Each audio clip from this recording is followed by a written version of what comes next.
Friends, ತುಂಬ ದಿನ ಆದಮೇಲೆ ವಿಡಿಯೋನ ಹಾಕ್ತಾಯಿದ್ದೀನಿ.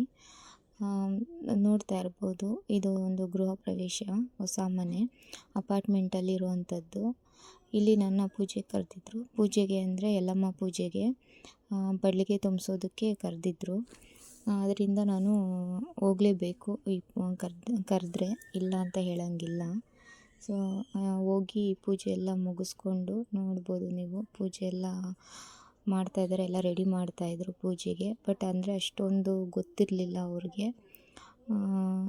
ಸರಿ ಅಂತ ಇರೋದರಲ್ಲೇ ಅಡ್ಜಸ್ಟ್ ಮಾಡಿ ಏನೋ ಇಟ್ಟು ಎಲ್ಲ ಪೂಜೆ ಎಲ್ಲ ಮಾಡಿಸಿ, ಯಾವ ರೀತಿ ಅಂದರೆ ಇರೋದರಲ್ಲೇ ಸ್ವಲ್ಪ ಮಾಡಿಸ್ದೆ ಪೂಜೆ. ನೆಕ್ಸ್ಟ್ ಟೈಮು ಇನ್ನೂ ಚೆನ್ನಾಗಿ ಮಾಡ್ತೀವಿ ಕೇಳಿಕೊಂಡು ಅಂತ ಹೇಳಿ ಇದು ಮಾಡಿದ್ರು.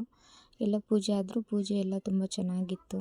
ನೈವೇದ್ಯ ಎಲ್ಲ ಇಟ್ಟಿದ್ರು. ನಮಗೂ ಅಂದರೆ ಪಡ್ಲಿಗೆ ತುಂಬಿಸೋದಕ್ಕೆ ಏನೇನು ಬೇಕೋ ಎಲ್ಲ ರೀತಿ ಊಟದ ವ್ಯವಸ್ಥೆ ಎಲ್ಲ ಮಾಡಿದರು. ನಮಗೂ ಅದನ್ನೇ ಕೊಟ್ಟರು. ತಿಂದು ತುಂಬ ಚೆನ್ನಾಗಿ ಮಾಡಿದರು. ಅಂದರೆ ಅರ್ಜೆಂಟಲ್ಲಿ ಮಾಡಿದರು ಅಂದರೂ ಪರವಾಗಿಲ್ಲ, ಇಲ್ಲ ಅನ್ನಬಾರ್ದು, ಚೆನ್ನಾಗಿತ್ತು.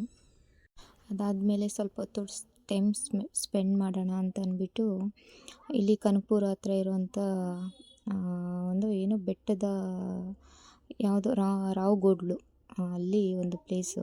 ಇದು ಸುಮಾರು 12 ವರ್ಷದ ಹಿಂದೆ ಹೋಗ್ತಾ ಇದ್ದಿದ್ದಂಥ ಪ್ಲೇಸ್ ಇದು. ಇಲ್ಲಿಗೆ ಹೋದ್ವಿ ಹಂಗೆ ನೋಡೋಣ ಅಂತ ಅಂದ್ಬಿಟ್ಟು. ಮಾವಿನಕಾಯಿ ಮರಗಳೆಲ್ಲ ಇತ್ತು. ಅದರಲ್ಲಿ ಮಾವಿನಕಾಯಿಗಳೆಲ್ಲ ಕಿತ್ಕೊಂಡು ನಂತರ ಹೊರಗಡೆ ಬಂದು ಅಲ್ಲಿ ಆಂಜನೇಯ ದೇವಸ್ಥಾನ ಎಲ್ಲ ಇದೆ, ಎಲ್ಲ ಮುಗಿದ್ಕೊಂಡು ಸ್ವಲ್ಪ ನೇಚರ್ ಎಲ್ಲ ನೋಡಿ ತುಂಬ ಚೆನ್ನಾಗಿತ್ತು.